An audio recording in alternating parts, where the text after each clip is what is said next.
उड़ीसा में हुए भीषण रेल हादसे की असली वजह सामने आ गई है। शुरुआती जांच रिपोर्ट के मुताबिक मामला पूरी तरह से मानव गलती से जुड़ा हुआ है।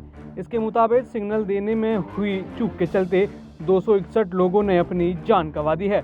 बता दें, शुक्रवार को उड़ीसा के बालासोर में 3 ट्रेनों के बीच भीषण टक्कर हो गई थी। हादसे में 261 लोगों की जान चली गई, वहीं बड़ी संख्या में लोग घायल हुए हैं।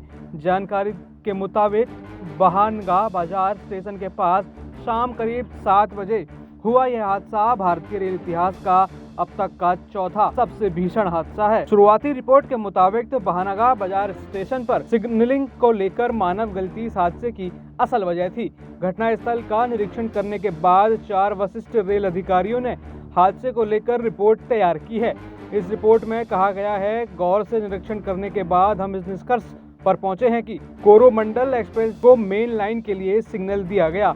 हालांकि तुरंत बाद ही सिग्नल वापस ले लिया गया। कोरोमंडल एक्सप्रेस को मेन लाइन पर जाने का सिग्नल था, लेकिन वह मेन लाइन पर जाने के बजाय लूप लाइन में चली गई। लूप लाइन पर पहले से मालगाड़ी खड़े होने से हादसा हो गया। फिर ट्रेन पलटी तो दूसरे ट्रैक पर डिब्बे आ गिरे। बाद में इसी ट्रैक पर यशवंतपुर एक्सप्रेस वे आकर भिड़ गई।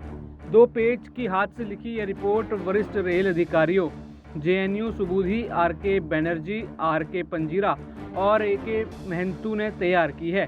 यह रिपोर्ट शनिवार को जमा की गई। रेलवे स्टेशनों पर ट्रेनों को पास कराने के लिए एक लूप लाइन होती है।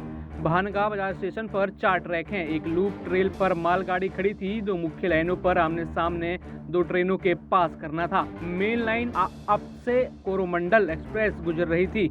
दूसरी तरफ डाउन लाइन से यशवंतपुर हावड़ा एक्सप्रेस जा रही थी। चूंकि दोनों ट्रेन ही स्टेशन पर नहीं रुकना था, इसलिए दोनों पूरी रफ्तार से गुजर रही थी। आपको बता दें, हादसे के बाद PM मोदी भी बालासोर पहुंचे, घटनास्थल का जायजा लिया। घटनास्थल से ही फोन पर कैबिनेट सचिव और स्वास्थ्य मंत्री से बात की। इसके बाद PM मोदी ने बड़ा बयान दिया। कहा कि बालासोर हादसे के दोषियों को बख्शा नहीं जाएगा और अब इसकी रिपोर्ट सामने आ चुकी है कि आखिर ये गलती कैसे हुई। तो इसमें कई बड़े बड़े रेल मंत्री अधिकारी भी फंसते हुए नजर आ सकते हैं, क्योंकि ये भारतीय इतिहास का अभी तक का सबसे रेल जो बड़े हादसे हुए हैं उनमें से एक है, जिसमें करीब 200 लोगों ने अपनी जान गंवाई है और एक मानव गलती की वजह से ही इतने लोगों ने अपनी जान गंवाई है। जिसके बाद PMO की तरफ से रेल मंत्रालय के खिलाफ जो है बड़े ऐलान हो सकते हैं। यहाँ पर देखा जा सकता है कि जो अभी तत्कालीन रेल मंत्री हैं उनके ऊपर भी बड़ी कार्रवाई हो सकती है, क्योंकि एक मानव चूक है और जो रिपोर्ट में सामने आया है ये अधिकारियों की भी इसमें बड़ी चूक हो सकती है। चाहे वो सिग्नल की चूक हो, चाहे वह अन्य रास्ता देने की चूक हो, इसमें कहीं ना कहीं बड़े नाम खुलकर सामने आ सकते हैं और उनको बड़ी सजा हो सकती है, जिसको स्पष्ट तौर से प्रधानमंत्री नरेंद्र मोदी ने भी कह दिया है कि जो भी दोषी होगा उसको कड़ी सजा दी जाएगी। ऐसे में पूरा रेल मंत्रालय घबराया हुआ है कि आखिर किसके ऊपर ये कार्रवाई की चोट पहुंचेगी।